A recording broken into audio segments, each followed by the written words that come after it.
بسم اللہ الرحمن الرحیم الحمد للہ رب العالمین والصلاة والسلام علی اشرف الانبیاء محمد وعلی آلہ وصحبہ اجمعین اما بعد۔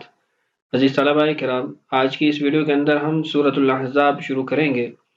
سورت کی جو آیات ہیں ان کو شروع کرنے سے قبل حسب معمول سورت کا جو خلاصہ ہے وہ آپ کے سامنے عرض کر دیتا ہوں، پھر اس کے بعد انشاءاللہ ہم اپنی آیات کا ترجمہ کرنے کے بعد جلالین کی عبارت پڑھیں گے۔ سورہ احزاب مدنی سورت ہے، اس میں 73 آیات اور 9 رکوع ہیں۔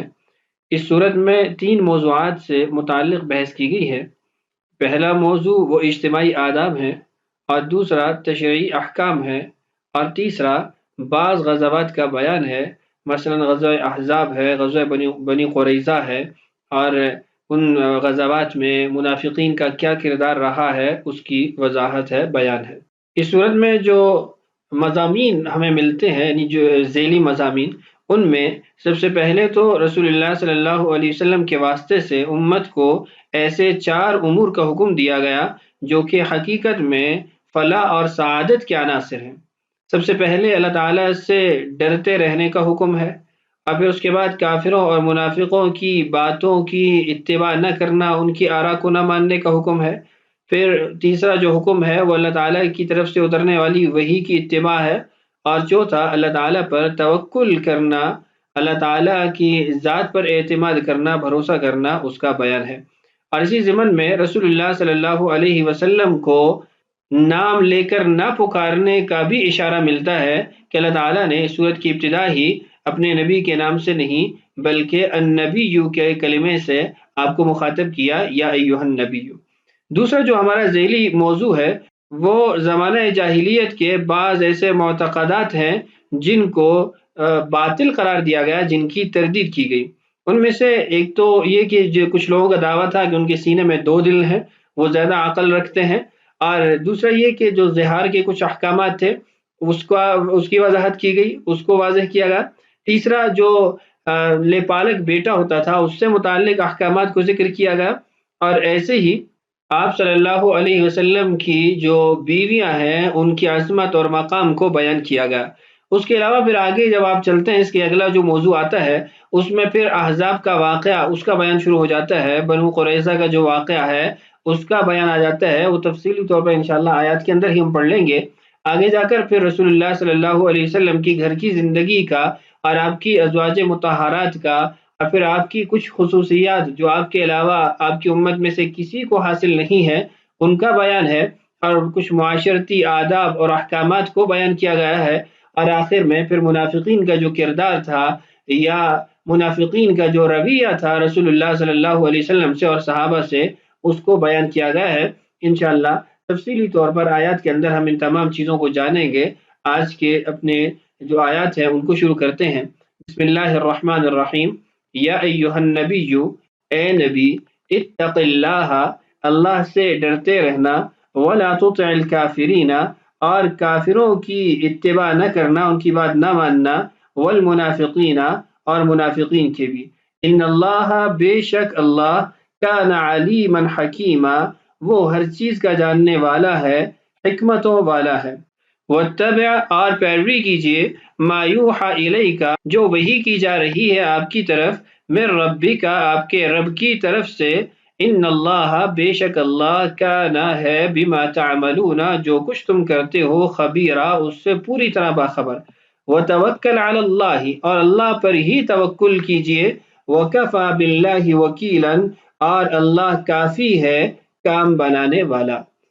یہ اللہ کافی ہے کارساز۔ ما جعل اللہ، نہیں بنائے اللہ نے، لرجل، کسی بھی شخص کے لیے، من قلبین، 2 دل، فی جوفہ، اس کے سینے میں، وما جعل، اور نہیں بنایا، ازواجکم، تمہاری بیویوں کو، اللائی، جو تظاہرون، ظہار کرتے ہو، منہن، ان سے، امہاتکم، تمہاری مائیں، یعنی جن بیویوں کو تم ظہار کے کلمات کہہ دیتے ہو، ماں کہہ بیٹھتے ہو، اس سے وہ تمہاری مائیں نہیں بن جاتی۔ وما جعل، اور نہیں بنایا، ادعیاءکم، تمہارے منہ بولے بیٹوں کو، لے پالک بیٹوں کو، ابناءکم تمہارا حقیقی بیٹا، ذالکم یہ سب کچھ، قولکم باتیں ہیں تمہاری، بافواہکم تمہارے اپنے منہ سے نکالی ہوئی، واللہ اور اللہ، یقول الحق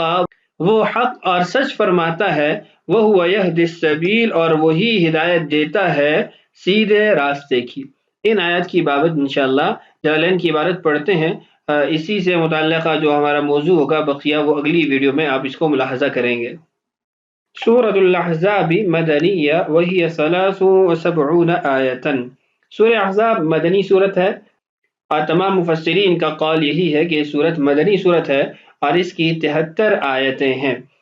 اس صورت کا بقیہ تعارف تو آپ سے پہلے کر دیا گیا ہے، یہاں ایک بات اور ذکر کر دوں کہ اس صورت کے اندر ایک آیت ایسی ہے جو پہلے قراءتاً اور حکماً پائی جاتی تھی، جبکہ پھر اس کی قراءت کو منسوخ کر دیا گیا اور اس کا حکم باقی رکھا گیا۔ وہ آیت یہ ہے کہ الشیخ والشیخۃ اذا زنیا فرجموہما البتۃ نکالا من اللہ واللہ عزیز حکیم۔ یہ رجم سے متعلق آیت ہے جو کہ پہلے قراءتاً بھی اس صورت میں موجود تھی، لیکن پھر اس کی قراءت کو منسوخ کر دیا گیا، اس کے حکم کو باقی رکھا گیا۔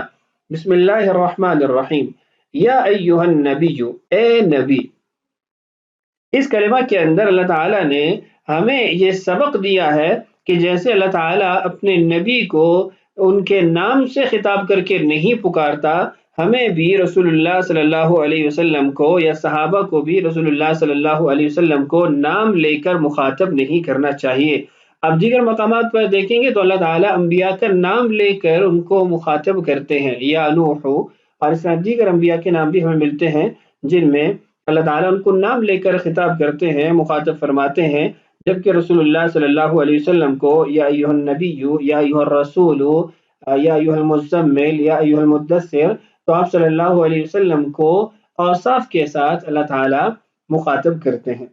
اتق اللہ، اس کے آگے صاحب جلالین نے مفہوم لکھا ہے دم علی تقواہ، چونکہ رسول اللہ صلی اللہ علیہ وسلم کو تقوی پہلے سے حاصل تھا، اور آپ نے خود ارشاد فرمایا ناتقاکم للہ، میں تم سب سے زیادہ اللہ کا تقوی رکھنے والا ہوں، اللہ سے تقوی رکھنے والا ہوں۔ تو اللہ کے رسول صلی اللہ علیہ وسلم کو تو تقوی اعلیٰ اور کمال درجے کا حاصل تھا، تو جب آپ کو تقوی کا حکم دیا گیا تو اس کا مطلب یہ ہے کہ دم علی تقواہ، آپ اپنی اسی تقوی کی کیفیت پر باقی رہیں۔ وَلَا تُطِعِ الْكَافِرِينَ، اور آپ کافروں کی اطاعت نہ کریں، والمنافقین، اور نہ ہی منافقین کی اطاعت کریں، فیما یخالف شریعتک، ان امور میں جن میں آپ کی شریعت کی مخالفت پائی جاتی ہو، یعنی مطلقاً ان کی بات سننے یا ان کی کسی اچھی رائے پہ کسی اچھے مشورے پہ عمل کرنے کی ممانعت نہیں ہے، بلکہ جو شریعت کے مخالف امور ہیں ان میں ان کی اطاعت و تابعداری نہیں ہو سکتی۔ اس آیت کے شان نزول میں ہمیں متعدد واقعات ملتے ہیں۔ ایک آدھ واقعہ میں یہاں پر ذکر کر دیتا ہوں کہ ہجرت کے بعد کفار مکہ میں سے ولید بن مغیرہ اور شیبہ بن ربیعہ مدینہ طیبہ آئے اور حضرت صلی اللہ علیہ وسلم کے سامنے یہ پیشکش کی کہ ہم سب قریش مکہ کے آدھے اموال آپ کو دے دیں گے اگر آپ اپنے دعوے کو چھوڑ دیں۔ اور مدینہ طیبہ کے منافقین اور یہود نے آپ کو یہ دھمکی دی کہ اگر آپ نے اپنا دعویٰ اور دعوت سے رجوع نہ کیا تو ہم آپ کو قتل کر دیں گے۔ اس روایت کو ابن جریر رحمہ اللہ نے ابن عباس رضی اللہ عنہما سے نقل کرتے ہوئے ذکر کیا ہے، تو اس پر اللہ تعالیٰ نے پھر یہ آیتیں اتاری کہ وہ جو دھمکیاں دے رہے ہیں یا پیشکشیں کر رہے ہیں، آپ نے ان میں سے کسی چیز کو بھی قبول نہیں کرنا، اطاعت نہیں کرنی، کیونکہ یہ آپ کی شریعت کے مخالف امور ہیں۔ ان اللہ، بے شک اللہ، کان علیماً، وہ ہے جاننے والا ہر چیز کو۔ یہاں پر صاحب جلالین نے ما قبل کی جو عبارت ہے اس سے تعلق قائم کرتے ہوئے علیماً کے ساتھ جو متعلق ذکر کیا ہے وہ ہے بما یکون قبل کونہ، جو بھی ہوگا اس سے ہونے سے پہلے ہی اللہ اس کو جانتا ہے، یعنی مستقبل میں جو کچھ ہونا ہے وہ اللہ کے علم ازل میں پہلے سے موجود ہے۔ تو اگر یہ کوئی دھمکی دے رہے ہیں یا کوئی پیشکش کر رہے ہیں تو اس کا نتیجہ کیا ہونے والا ہے وہ اللہ کو معلوم ہے، تو اس لیے آپ ان کی بات نہ مانیے۔ حکیماً، وہ حکمت والی ذات ہے، فیما یخلقہ، جس کو وہ پیدا کرتا ہے، کسی مقصد کے لیے پیدا کرتا ہے، حکمت کے تحت پیدا کرتا ہے۔ واتبع، اور اتباع کیجیے، ما یوحا الیکا، جو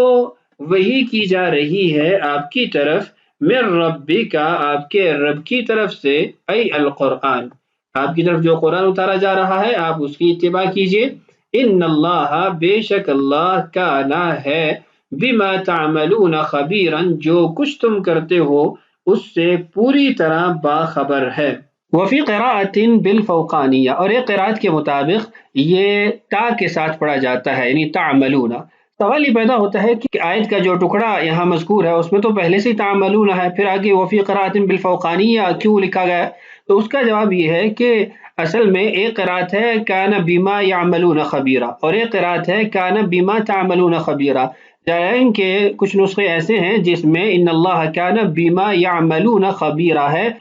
جس کی صراحت ابن عثیمین رحمہ اللہ نے کی ہے کہ ان کے پاس جو نسخہ ہے جلالین کا اس کے اندر کان بما یعملون خبیرا ہے، تو اس اعتبار سے پھر یہ عبارت درست بیٹھتی ہے۔ وفی قراءۃ بالفوقانیہ کے قراءت کے مطابق اس کو ان اللہ کان بما تعملون خبیرا بھی پڑھا جاتا ہے۔ اور اگر جو قرآن پاک کی جو آیت ہے اس کو کان بما تعملون خبیرا ہی پڑھا جائے تو پھر ہم یہ کہیں گے وفی قراءۃ بالتحتانیہ کہ ایک قراءت کے مطابق ان اللہ کان بما یعملون خبیرا بھی ہے۔ تو یہ یہاں پر وضاحت ہو چکی۔ بما یعملون جو غائب کا صیغہ ہے، اس سے پھر یہ ضمیر لوٹے گی منافقین اور کفار کی طرف، اور یہ قراءت ہے ابو عمرو رحمہ اللہ کی۔ اس کے علاوہ جو دیگر تمام قراء ہیں ان کے نزدیک بما تعملون خطاب کا صیغہ ہے کہ جو کچھ تم کرتے ہو اس سے اللہ تعالیٰ پوری طرح باخبر ہے۔ وتوکل علی اللہ، اور آپ توکل کریں اللہ پر، اعتماد کریں اللہ پر، فی امرکا، اپنے تمام تر امور میں، وَكَفَى بِاللَّهِ وَكِيلًا، اور اللہ کافی ہے، وکیلاً کارساز، کام بنانے والا۔ یہاں پر یہ جو با ہے یہ زائدہ ہے، اور اسم الجلالہ یہ کفا کا فاعل ہے، اور وکیلاً اس کو حال بھی بنا سکتے ہیں، تمیز بھی بنا سکتے ہیں کہ اللہ تعالیٰ وہ بطور کارساز، بطور مددگار کافی ہے، کام بنانے والا ہے۔ حافظا لکا، وہ آپ کی حفاظت کرنے والا ہے۔ اب ان تمام تر آیات میں جو صیغہ ہے اس کے اگر ظاہری معنی کو دیکھیں، ظاہری حیت کو دیکھیں تو رسول اللہ صلی اللہ علیہ وسلم کو خطاب ہے، لیکن آپ کے ساتھ ساتھ آپ کی امت بھی اس حکم میں داخل ہے، چونکہ یہ عمومی احکامات ہیں تو آپ صلی اللہ علیہ وسلم کو خطاب کر کے آپ کی امت کو بھی یہی سبق دیا گیا، تو اس کی وضاحت کی وَأُمَّتُهُ تَبَعٌ لَهُ فِي ذَلِكَ كُلِّهِ، کہ آپ کی امت وہ آپ کے تابع ہے ان تمام تر کاموں میں کہ تقوی اختیار کرے، کافرین منافقین کی شریعت کے خلاف جو باتیں ان میں اطاعت نہ کرے، اور قرآن پاک جو وہی آپ کے رسول اللہ صلی اللہ علیہ وسلم کے اوپر نازل ہوئی اس کی اتباع کرے، اس کو مانے، اور اللہ کی ذات پر بھروسہ کرے۔ یہ چار احکامات ہر مسلمان کو، ہر ایمان والے کو دیے گئے ہیں۔ اس کے بعد ہے ما جعل اللہ، نہیں بنایا اللہ نے، لرجل کسی بھی شخص کے، من قلبین دو دل، فی جوفہ اس کے سینے میں، ردن علی من قال من الکفار، شان نزول بیان ہو رہا ہے اس آیت کا کہ کافروں میں سے جنہوں نے یہ دعویٰ کیا تھا ان پر رد کیا جا رہا ہے، ان لہ قلبین، کہ اس کے دو دل ہیں، یعقل بکل منہما، وہ ان دونوں دلوں سے یا ان دونوں سے سمجھ حاصل کرتا ہے، افضل من عقل محمد، نعوذ باللہ محمد صلی اللہ علیہ وسلم کی عقل سے زیادہ افضل یا اعلیٰ جو اس کے پاس عقل ہے اس سے وہ یعنی سمجھ حاصل کرتا ہے۔ تو یہ ایک قول تھا جو ابو عمرو جمیل بن اسد کہتا تھا، اور اس کا ایک یعنی طوطی بولتا تھا، اس نے ایک پورا ماحول اس کا قائم تھا کہ جو چیز سنتا تھا وہ اس کو یاد ہو جاتی تھی، تو پھر اس نے یہ آواز لگانا شروع کر دی۔ دوسرا جو شان نزول ذکر کیا جاتا ہے ابن عباس رضی اللہ عنہما سے، وہ یہ ہے کہ منافقین وہ یہ کہتے تھے ان لمحمد قلبین، کہ نعوذ باللہ محمد صلی اللہ علیہ وسلم کے دو دل ہیں، قلبا معنا وقلبا مع اصحابہ، ایک دل ہمارے ساتھ ہے اور ایک اپنے ساتھیوں کے ساتھ ہے، فاکذبہم اللہ تعالیٰ، تو اللہ تعالیٰ نے ان کو جھوٹا قرار دیا کہ وہ غلط کہتے ہیں۔ وما جعل، اور نہیں بنایا اللہ نے، ازواجکم، ان کی بیویوں کو، اللائی، جو، بحمزۃ و یاء و بلا یاء، قرات کا بیان ہے کہ ایک قرات کے مطابق تو حمزہ اور یا دونوں کے ساتھ اس کو پڑھا جاتا ہے، یعنی اللائی حمزہ اور بعد میں یا ساکن،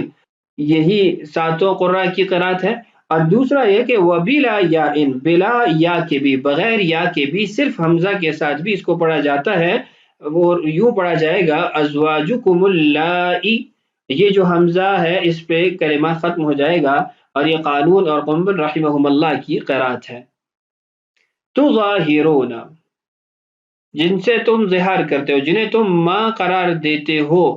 فرماتے ہیں بلا الف، متعدد کی قرات یہاں ذکر کی گئی ہیں، بلا الف قبل الہائی، ہاں سے قبل جو الف ہے جس کو یہاں پہ کھڑی زبر کے ساتھ واضح کیا گیا ہے، اس کے بغیر بھی یہ کلمہ پڑھا جاتا ہے، اور اس کے بغیر دو طرح سے، دو قرات کے مطابق یہ کلمہ پڑھا جاتا ہے۔ ایک باب فعال سے تظہرون، بغیر یعنی الف کے حمزہ سے قبل اور تاکی ضمہ کے ساتھ، ہا کی کسرہ کے ساتھ، تظہرون، یہ ابن وصاب رحمہ اللہ کی قرات کے مطابق۔ اور دوسری قرات جو ابو عمرو رحمہ اللہ کی ہے، جس کو ہارون رحمہ اللہ نقل کرتے ہیں، وہ ہے تظہرون، بغیر الف کے، ہا سے قبل اور تاکی فتحہ کے ساتھ، تظہرون ثلاثی مجرد سے۔ یہ دو قراتیں ہوگی۔ وبہا، اور الف کے ساتھ بھی پڑھا جاتا ہے، جو کہ ہمارے یہاں نسخے کے اندر بھی ہے جس کو ہم پڑھتے ہیں، اور یہ عاصم رحمہ اللہ کی قرات ہے تظاہرون۔ اگلی قرات والتاء الثانیۃ فی الاصل مدغمۃ فی الضاء، اور جو دوسری تا ہے ایک قرات کے مطابق یہ ضا کے اندر مدغم بھی ہے، یعنی جو ضا ہے یہ باب تفاعل سے ہو جائے گی، اور پھر اس کے اندر جو دوسرا تا ہے تتظہرون، اس کو مدغم کر دیں گے تو لفظ یوں بن جائے گا تظہرون، تظہرون، اور یہ ابو عمرو رحمہ اللہ کی قرات ہے۔ اور ایک قرات یہ بھی ہے کہ الف کو بھی باقی رکھا جائے اور شروع میں ادغام بھی کیا جائے، تو اس کے مطابق تظاہرون بن جائے گا، یہ ابن عامر رحمہ اللہ کی قرات ہے۔ تو یہ تقریباً آپ نے یہاں پر 5 سے 6 قراتیں نوٹ کر لی ہیں۔ آگے چلتے ہیں، منہن، ان میں سے، بقول الواحد مثلا، تظاہرون منہن کی وضاحت ہے، مثلا کسی کا کہنا لزوجتہ، اپنی بیوی سے، انت علی کظہر امی، تم میرے اوپر ایسی ہو جیسے میری ماں، یعنی جیسے میری ماں کی حرمت ایسے ہی تم میرے لیے حرمت والی ہو۔ امہاتکم، تمہاری مائیں نہیں بنایا، ایکل امہاتی، تمہاری ماؤں کی طرح نہیں بنایا، فی تحریمہا، ان کے حرام ہونے کے اعتبار سے، بذالک المعد فی الجاہلیۃ طلاقا، یہ رد ہے اس بات کا کہ جاہلیت کے اندر اس کو طلاق شمار کیا جاتا تھا۔ وانما تجب به الکفارہ، اس سے کفارہ لازم آتا ہے، بشرطہ، جو کفارے کی شرائط ان کے ساتھ، کما ذکر فی سورۃ المجادلہ، جیسا کہ سورہ مجادلہ کے اندر اس کو ذکر کیا گیا۔ انشاءاللہ سورہ مجادلہ میں ظہار کا حکم آ جائے گا۔ وما جعل ادعیاءکم، اور نہیں بنایا تمہارے لے پالک بیٹوں کو، منہ بولے بیٹوں کو، جمع دعین، فرماتے یہ ادعیاء، یہ دعیون کی جمع ہے، اور دعیون یہ مدعوون کے معنی میں ہے، یعنی وزن فعیل کا ہے اور معنی اس کا مفعول والا ہے۔ باقی سے جو صرفی تحلیل اور تفصیلات ہیں وہ نیچے حاشیے میں بھی آپ کو مل جائے گی، اور صرف میں آپ پڑھ چکے ہیں۔ آگے چلتا ہے، وَهُوَ مَن يُدَّعَى لِغَيْرِ أَبِيهِ ابْنًا لَهُ، منہ بولے بوئے بیٹے ان کو کہتے ہیں جو اپنے والد کے علاوہ کسی اور کی طرف بنوت کی، بیٹا ہونے کی نسبت کے ساتھ پکارا جائے۔ ابناءکم، تمہارے بیٹے، حقیقتاً، حقیقت میں، جو لبالغ بیٹے ہیں وہ تمہارے حقیقی بیٹے نہیں ہیں، تو اس سے جو حقیقی بیٹوں کے حقوق ہیں وہ لبالغ کو نہیں دیے جائیں گے۔ ذالکم قولکم، یہ باتیں ہیں تمہاری، بافواہکم، اپنے منہ کی بنائی ہوئی، ای الیہود والمنافقین، مراد اس سے یہ ہے کہ یہودیوں اور منافقین کی اپنے منہ سے بنائی ہوئی باتیں ہیں۔ قالوا، انہوں نے کہا، لما تزوج النبی صلی اللہ علیہ وسلم زینب بنت جحش